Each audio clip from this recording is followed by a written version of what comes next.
பகவதியின் பால் பருகி பால் கிண்ணம் கொண்டு மகிழ்கின்ற சாஸ்தாவால் மகப்பேறு உண்டு.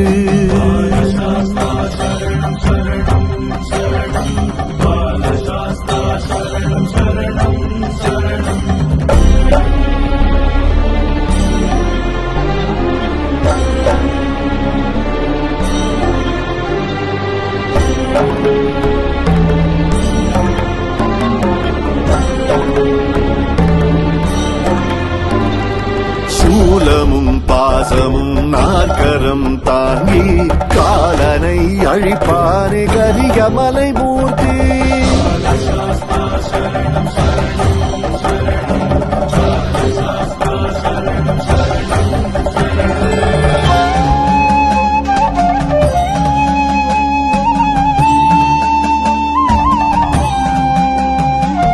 சக்தியின் நெஞ்சகம் சன்னதியாக்கி சௌக்கியம் தருவாரே சங்கடம் போக்கி.